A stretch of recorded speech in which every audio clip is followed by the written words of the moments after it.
Reka nizere yuko mumeze neza mwebwe mwamaze gukora subscribe kuri Sano Empire, nawe utari wabasha kubikora ariko ukaba ugiye kubikora nawe bikugendekere gutyo. Ni iby'agaciro gakomeye cyane rero kuba warasize support yawe ya subscribe kuri Sano Empire. Imana ikumera umugisha. Abasanzwe bamenyere Sano Empire tubagezaho amakuru atandukanye haba mu buzima busanzwe, muri politike, muri showbiz, ndetse tutibagiye no muri siporo no muri gospel. Abonetse inkuru ari hose Sano Empire izibagezaho mu bambere. Ni kuri uno munsi rero twanyarukiye muri siporo tukabazanira uno munyamakuru ukunzwe n'abatari bakeya ukora muri RBA.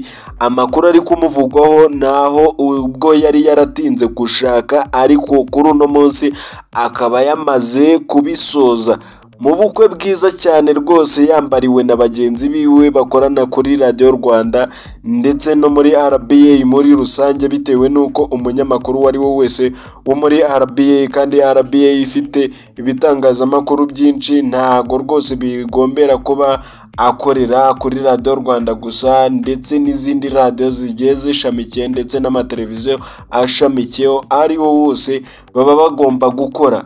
Uwo nta wundi bakaba bamwita Rugaju Rigani. Muramuzi cyane ku biganiro byiwe byerekeranye n'umupira w'amaguru ndetse no kuri analize zigiye zitandukanye ndetse no kogeza imipira, byose abikora neza cyane.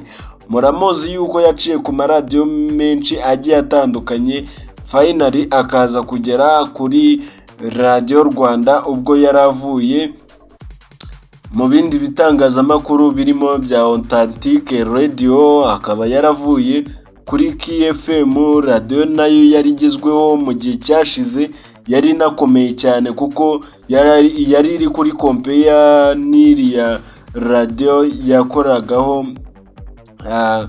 Sandrine Sheja wayivuyemo akajya muri RBA. Iyo nta yindi ni Kiss FM, akaza kuba aza muri RBA, ndetse akaba ari no kubikora neza cyane kuko abantu benshi bavuga yuko rwose ubuhanga bwiwe nta ubugarukaho.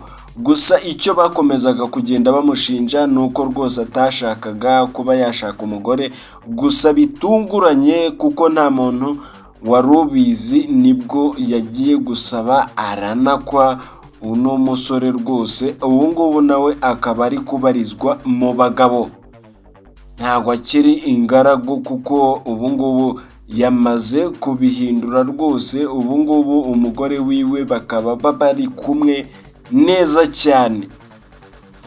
Mbere yuko dukomeza rero, reka nkwibutse wowe utari wabasha gukora subscribe ko iki gihe ari cyo gihe cyiza cyo gukora subscribe kugira ngo uzajye uhora ubona amakuru agiye atandukanye Sano Empire ibishaka kuba yakugezaho umunsi ku munsi, kandi ni iby'agaciro gakomeye cyane rero kuba warasize support ya subscribe kuri Sano Empire, isano ry'abanyarwanda.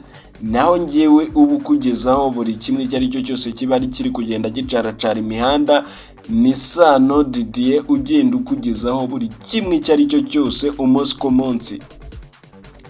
Ngaho nguko ibya Rugaju Rigani rwose abantu benshi bari barakomeje kugenda bagaruka yuko rwose ashobora kuba nawe ashobora kuba yaba nka ba Papa Sava ndetse na ba Philipita, dore yuko n'abahanzi bamwe na bamwe bagiye babagarukaho mu ndirimbo zabo zigiye zitandukanye, aho nk'umuhanzi umwe yavuze ko ni gute unsaba gukora igikwe na ba Papa Sava byarabacanze, na ba Philipita baratunaniye, dore ntabwo ibintu bigikunda. Kuko Rigani nawe mu biganiro byinshi yagiye atanga, yigeze gutanga ikiganiro asobanura yuko ibintu byahenze, kandi yuko rwose umugore mwiza umuhabwa n'Uwiteka, ariko gusa icyo yagarutseho yuko agomba kuba yamushaka, kuko niba yaravuze yuko umugore mwiza umuhabwa n'Uwiteka, nuko n'ubundi byari mu nzira yuko agomba kuba yamushaka. Ubu rero yamaze